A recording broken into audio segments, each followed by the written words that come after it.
오늘 아침 하나님의 말씀 이사야 64장 1절로 7절의 말씀입니다.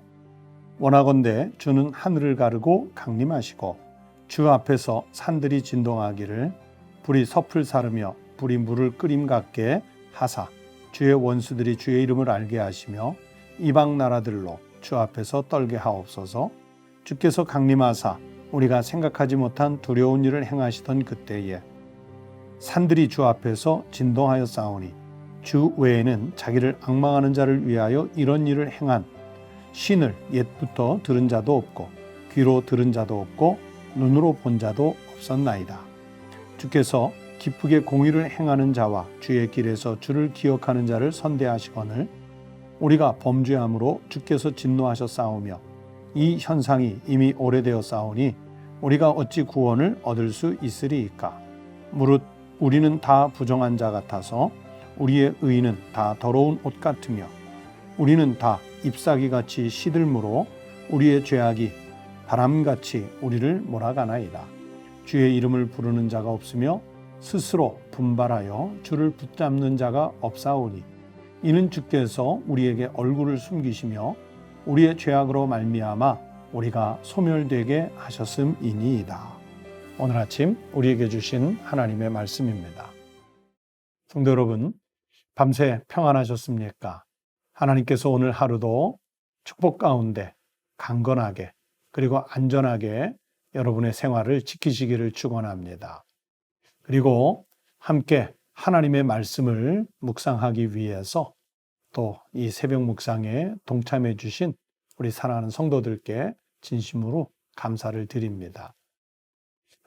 여러분, 이 이사야 64장은 하나님의 백성들을 구원하기 위한 이사야의 중보 기도, 그리고 이사야서 전체를 마무리해가는 마무리의 기도, 그런 내용으로 볼 수가 있습니다.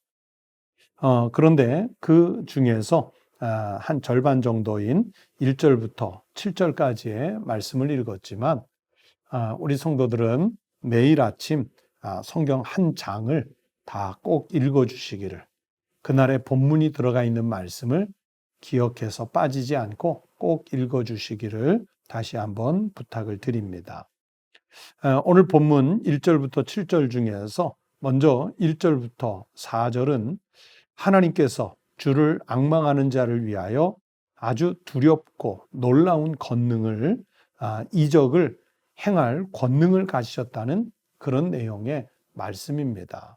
그리고 5절부터 7절은 우리 주님의 그 선하신 모습을 배반한 선민들의 죄악, 그리고 그들의 패역을 고백하는 기도 내용이라고 말씀드릴 수 있습니다. 전반적으로 중보 기도의 내용이 바로 여기 64장에, 그리고 특히 1절부터 7절의 본문 속에 들어가 있습니다. 중보 기도의 내용이라고 말씀을 드렸는데요. 무엇을 기도했을까요? 지금 이사야서는 1장부터 여기에 이르도록 이스라엘 백성들이 이제 고난을 앞두고 있는데, 그 고난의 내용이 무엇이냐면 바벨론의 포로로 잡혀갈 것이라는 것. 남유다가 멸망을 당해서 남아있던 백성들이 바벨론의 포로로 잡혀갈 것이라는 내용의 말씀을 계속 주신 거예요. 그러다가 70년 정도의 포로기가 끝나면 페르시아의 왕 고레스에 의해서 회복돼서 돌아올 것이다 라는 내용을 이사야서 내내 여러분에게 말씀을 드리고 있었습니다. 그런데 이렇게 바벨론의 포로로 잡혀가는 고난을 앞두고 있는 하나님의 백성들의 기도는 과연 어떤 내용이어야 하는가 생각해 볼 필요가 있습니다. 여러분, 우리가 살면서 이웃과 원수 관계가 될 때가 있겠죠. 그러면 그때 마음이 상하고 괜히 여러 가지 곤란하고 곤경을 갖게 됩니다. 여러분, 우리가 이웃과 원수가 되는 관계를 맺을 때가 있다고 그랬는데, 그 이웃과 원수가 될 때 잘 생각해 보세요. 과연 그 이웃의 잘못 때문만이었을까요? 그렇지 않습니다. 사실은 냉정하게 돌아보면 내 잘못이신 경우가 훨씬 더 많습니다. 내 잘못 때문에 이웃과 원수 맺는 관계가 될 때가 있어요. 그러나 사람들은 자기 잘못은 덮어두고요, 이웃의 잘못만 부각시켜서 그걸 공격해요. 그러면서 그게 누적되고 또 누적되면서 사실은 점점 더 큰 원수가 돼 가고 있는 것이죠. 이럴 때 우리는 과연 어떻게 해야 하는가? 오늘 이사야 선지자는 말씀을 통해서 기도해야 한다는 거예요. 중보 기도를 해야 한다는 내용의 말씀을 주시고 있습니다. 그러면서 그 기도, 특히 중보 기도의 내용이 어떤 내용이냐면, 첫 번째, 원수 갚는 것을 하나님께 맡기라, 그렇게 말씀하셨습니다. 아무리 사소한 것이라도요, 원수 갚는 것, 타인을 죄인으로 정죄하는 것, 여러분, 그것은 절대로 우리 영역이 아닙니다. 원수를 갚는 것, 타인의 죄를 규정짓는 것, 이것은 하나님의 영역입니다. 신명기 32장 35절에서 성경이 말씀하셨습니다. 그들이 실족할 때에 내가 보복하리라. 그들의 환난 날이 가까우니 그들에게 닥칠 그 일이 속히 오리라 말씀하셨습니다. 여러분, 우리가 관계가 깨진 사람 또는 원수와 서로 인간의 힘으로 그것을 결산하려고 하면, 다시 말하면 내가 그 원수를 갚으려고 하면 하나님과 원수가 됩니다. 우리가 참된 하나님의 백성, 진정한 그리스도인이라면 우리가 할 일은 뭐냐면, 원수가 줄이거든 먹이고, 원수가 목마르거든 마시게 하고, 원수가 힘들어하면 그를 위로하고 격려하는 일을 해야 하는 거예요. 그것이 바로 우리가 원수 맺은 사람과 겨루어 이기는 길입니다. 누가복음 18장 7절, 8절에서 말씀하셨어요. 하물며 하나님께서 그 밤낮 부르짖는 택하신 자들의 원한을 풀어주지 아니하시겠느냐? 그들에게 오래 참으시겠느냐? 내가 너희에게 이르노니 속히 그 원한을 풀어주시리라. 하나님은 밤낮 부르짖는 하나님의 백성의 원한은 풀어주신다고 그랬어요. 하나님께서 직접 풀어주신다는 거예요. 오래 참지 않으십니다. 속히 그 원한을 풀어주신다고 예수님께서 말씀하셨습니다. 오늘 여러분과 관계가 걸크러운 분이 누구 있습니까? 하나님께서 선민 이스라엘 백성들이 바벨론에 의해서 고난을 겪게 될 것이지만, 하지만 하나님은 이 백성들의 기도를 들어주셔서 나중에 원수된 바벨론은 멸망시키시고, 하나님께서 새로 세운 일꾼에 의해서 이들을 회복시켜 주시도록 그렇게 기도하는 이사야의 기도를 우리가 헤아려 듣고 배워야 합니다.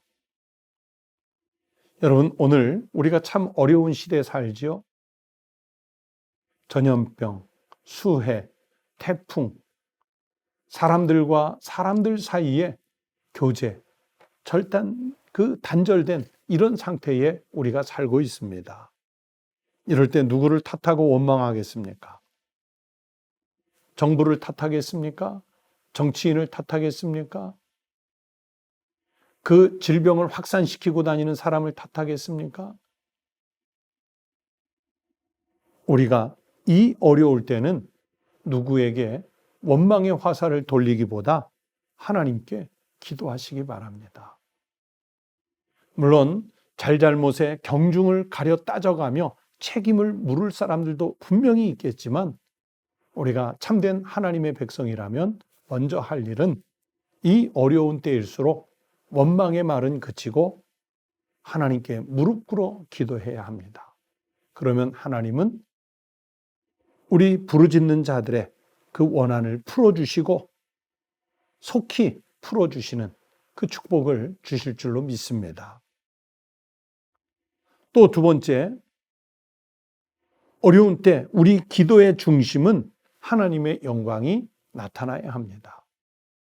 개인적인 기도든 중보를 위한 기도든 어떤 기도 속에도 중심은 하나님의 영광이 나타나는 것입니다. 오늘 본문 4절, 5절 말씀 좀 길지만 다시 읽어드립니다. 주 외에는 자기를 앙망하는 자를 위하여 이런 일을 행한 신을 옛부터 들은 자도 없고 귀로 들은 자도 없고 눈으로 본 자도 없었나이다. 주께서 기쁘게 공의를 행하는 자와 주의 길에서 주를 기억하는 자를 선대하시거늘 우리가 범죄함으로 주께서 진노하셨사오며 이 현상이 이미 오래되어 싸우니 우리가 어찌 구원을 얻을 수 있으리이까. 여러분, 기도는 나의 뜻을 관철하기 위해서 하는 것이 아닙니다. 그런데 대부분의 사람들이 하나님 앞에 기도한다고 하면 내 뜻을, 내 주장을, 오로지 내 소원을 하나님께 일방적으로 강요를 해요. 그 기도 속에 하나님의 뜻, 하나님의 의, 하나님의 나라를 먼저 구하는 내용이 잘 없습니다. 겟세마네 동산에서 십자가의 고통을 생각하시며 기도하셨던 예수님의 기도를 보세요. 여러분, 예수님이 땀이 피가 되도록 기도하실 때 자기 뜻을 관철하기 위한 기도를 하셨나요? 아니지 않습니까? 아버지여, 나의 원대로 마시옵고 아버지의 원대로 하옵소서. 하나님의 뜻에 순종하는, 하나님의 뜻에 자신의 그 목숨을 맡겨드리는 그 순종의 기도를 드리고 계시지 않습니까? 그래서 그 기도를 통해 결국 예수께서 구하시는 것은 하나님의 영광이었습니다. 그렇다면 우리 기도의 중심에도 하나님의 영광이 나타나야겠지요. 시편 79편 9절의 말씀에 보시면 우리의 간구는 결국 하나님께 영광으로 돌아가야 한다고 말씀해 주셨습니다. 여러분, 하루에 몇 분의 시간을 내서 하나님께 기도하십니까? 아니면 여러분의 일생 가운데 얼마만큼의 그 시간을 할애해서 하나님께 기도하셨습니까? 그 기도의 내용, 시간, 그 모든 것 속에 과연 하나님의 영광을 나타내는 기도를 드리셨는지요? 우리의 간구가, 여러분의 간구가 하나님의 영광이 나타나는 기도가 되시기를 축원합니다. 그리고 우리의 기도는요, 세 번째, 솔직하게 죄의 고백이 있어야 합니다. 요즘 가끔 안타까운 것은 교회로 인해서 이 코로나19 바이러스가 소규모 또는 대규모 집단 감염이 일어난 경우들이 있습니다. 정말 미안한 일이지요. 그래서 이 일 때문에 어느 교회는 교회 현수막 또는 입간판에다가 교회가 잘못해서 죄송합니다, 그렇게 써놓는 경우들을 가끔 봅니다. 언론사들이 또 그것을 부각해서 보도를 해요. 그런데 여러분, 진짜 교회가 잘못했나요? 저는 그렇게 여기지 않습니다. 물론 그리스도인, 개개인이 잘못한 경우가 있습니다. 때로는 부끄럽고 창피한 일이지만 목사님이 잘못한 경우도 있습니다. 목회자가 됐든 또는 그리스도인 개개인들이 됐든 그 잘못한 것 때문에 교회에 누를 끼쳤어요. 그런데 교회가 잘못한 것이 아니라 그 개인이 잘못한 거죠. 목사로서 저 자신을 돌아봅니다. 성도 여러분, 그리스도인 교인으로서 한번 자신을 돌아보십시다. 우리가 교만하지 않았나? 우리가 불순종하지 않았나? 우리가 사랑이 없이 살는 것은 아니었나? 하나님 앞에 우리들을 돌아보면서 회개하십시다. 이스라엘 백성들이 이제 포로가 되는 고난을 앞두고 이사야 선지자는 백성들에게 죄를 회개하도록, 하나님 앞에서 자신들의 죄를 고백하도록 그것을 요구하고 있습니다. 그 말씀이 바로 6절, 7절에 있는 거예요. 무릇 우리는 다 부정한 자 같아서 우리의 의는 다 더러운 옷 같으며 우리는 다 잎사귀같이 시들므로 우리의 죄악이 바람같이 우리를 몰아가나이다.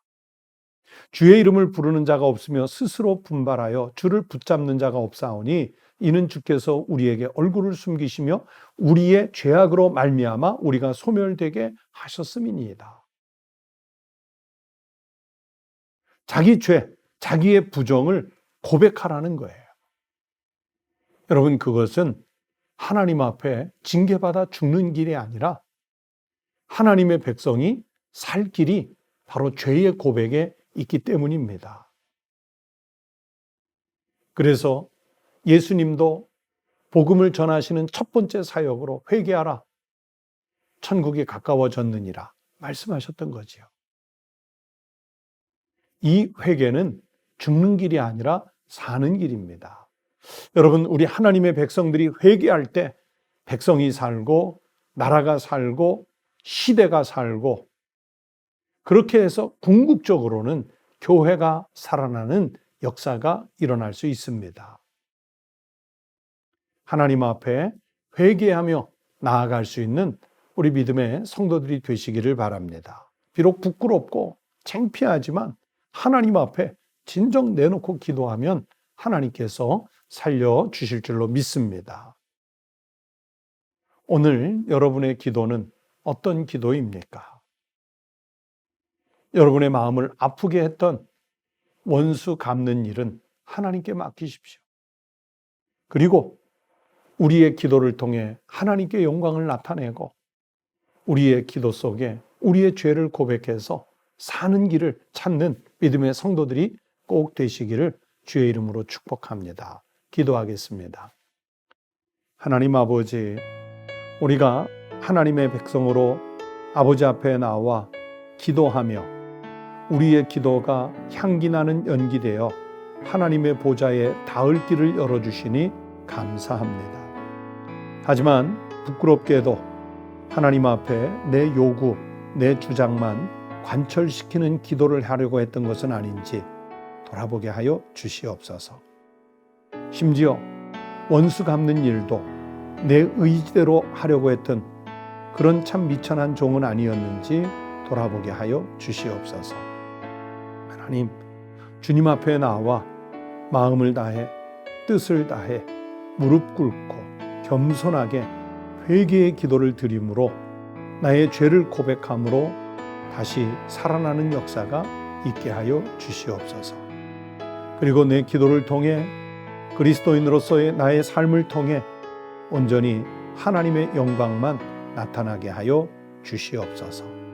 하나님, 오늘 아침도 말씀을 묵상하고 하나님의 뜻을 구하며 기도하는 우리 성도들의 기도와 간구를 들어 주시옵소서. 그 기도 하나하나가 땅에 떨어져 버려지는 기도 되지 않고 하나님의 보좌에 상납되어 하나님께서 응답하시는 그런 축복을 누리게 해 주시옵소서. 하나님, 이 땅의 모든 그리스도인들이 기도함으로 교회가 살고, 하나님, 이 땅의 모든 교회들이 제대로 바르게 삶으로 나라와 백성과 시대가 살아나는 역사가 일어나게 하여 주시옵소서.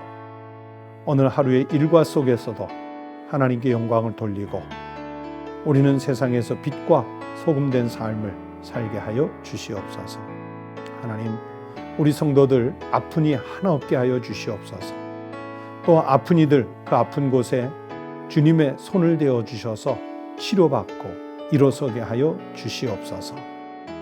그리고 또 경제적으로 어려움을 겪고 있는 성도 없도록 생업의 현장을, 모든 기업을 주님께서 복내려 주시옵소서. 우리 사랑하는 성도들의 자녀들이 신앙의 길 바르게 갈 수 있도록 동행하여 주시옵소서. 주님께 감사드리며 예수님의 이름으로 축복하며 기도하옵나이다. 아멘.